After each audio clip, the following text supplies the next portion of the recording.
I've got one that can see.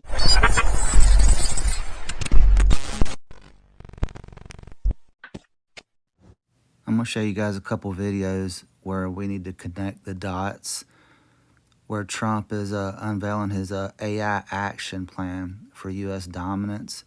He's basically taken all restrictions off of it. And what I want to connect it to is there is a hidden the return of the Watchers, 70 generations. They're going to be released. And this video goes through and explains a little bit about it. And just take it with a grain of salt. This is an AI video, and it has a lot of images, AI images that aren't accurate.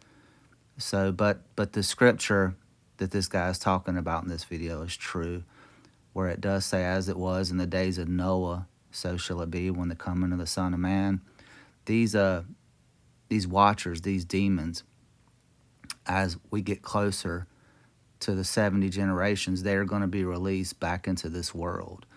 And everything that's happening is pointing towards it. You know, we have to connect the dots because, like I said, the government, the liars, the God of this world, they're not going to tell us what it really is.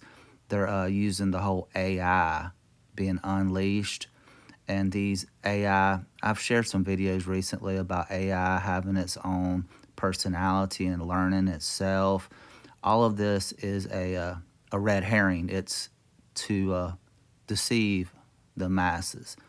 But what it really is, it's these watchers that taught men all this technological type stuff. They're all being released.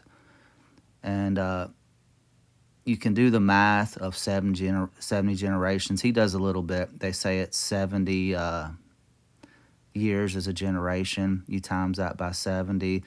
It brings you to right around the time we're at now. But with all this stuff going, it's just pointing towards what's happening.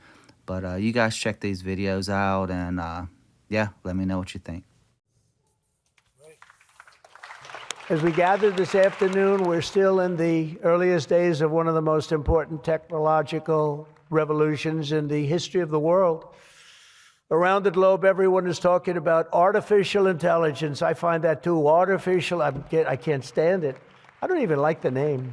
You know, I don't like anything that's artificial. So could we straighten that out, please? We should change the name. I actually mean that. I don't like the name artificial anything, because it's not artificial. It's genius. It's pure genius.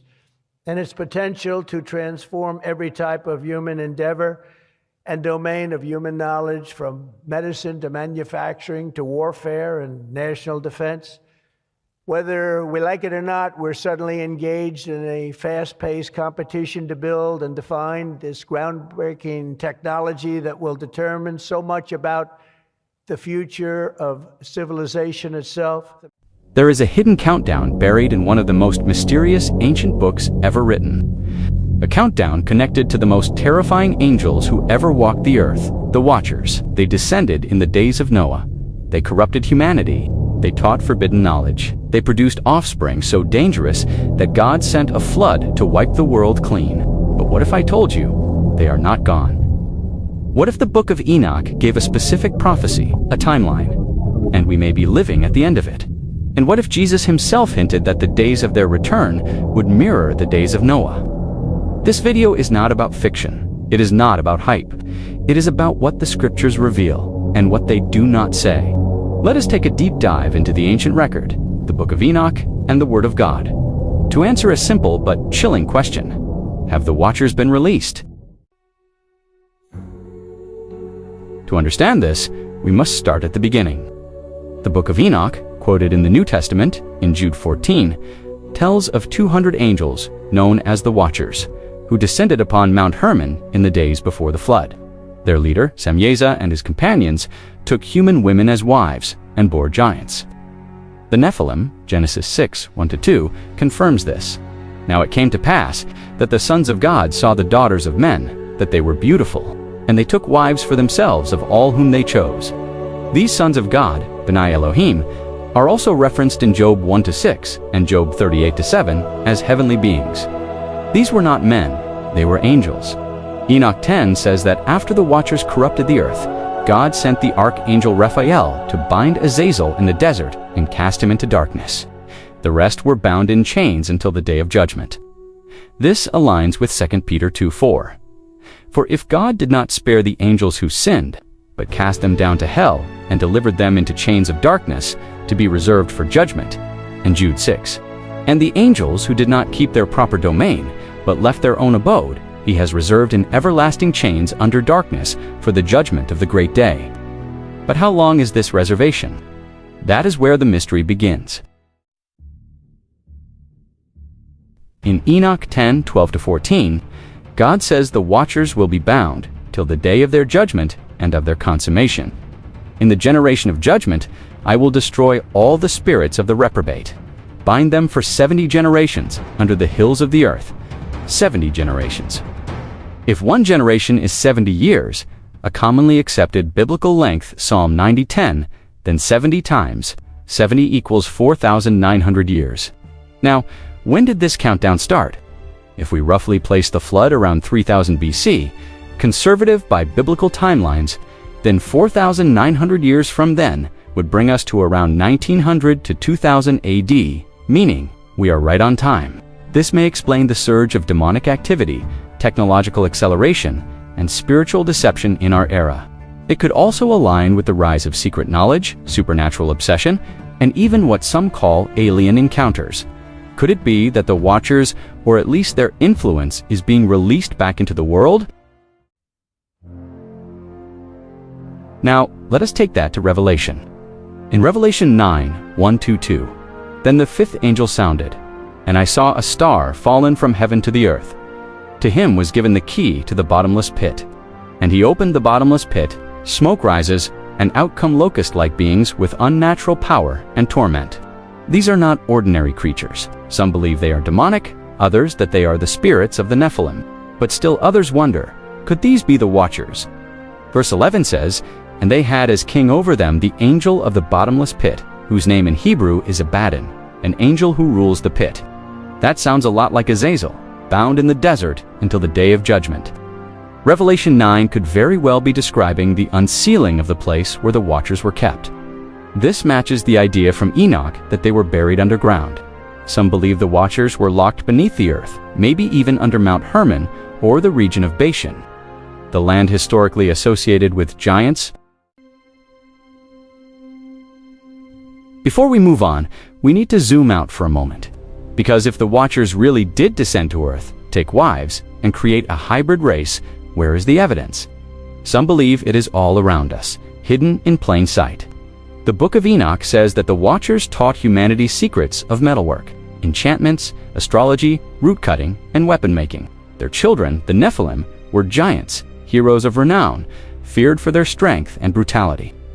Now listen to Genesis 6:4. There were giants on the earth in those days, and also afterward, when the sons of God came in to the daughters of men, and they bore children to them, those were the mighty men who were of old, men of renown, mighty men of renown. The Hebrew phrase implies men who became legends.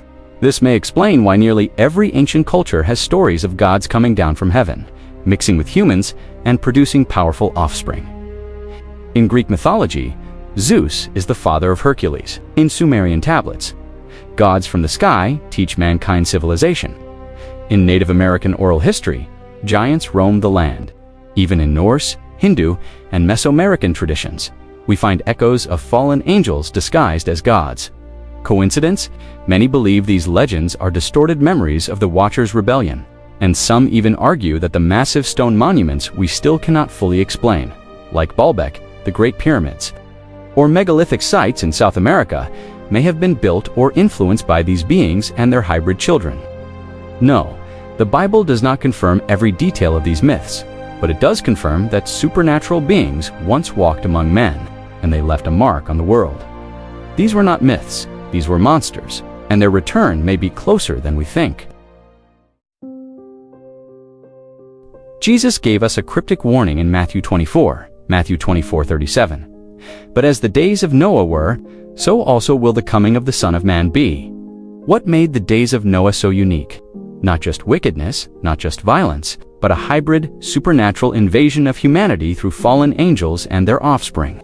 Jesus is not just saying people were sinful, he is saying that something specific about Noah's day would repeat.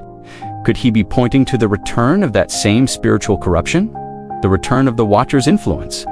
When you connect the dots, the rise of genetic manipulation, transhumanism, occult revival, and even sightings of beings that defy physics, it is hard not to wonder.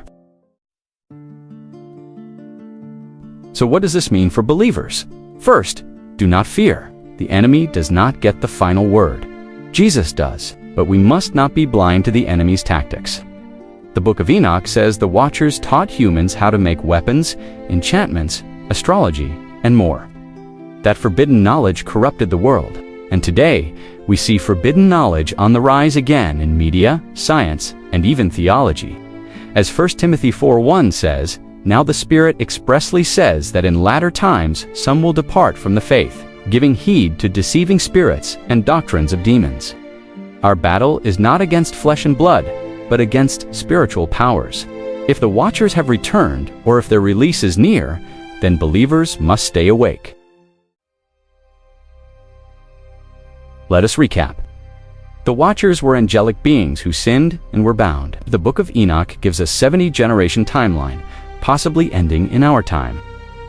Jesus warned that the last days would look like the days of Noah.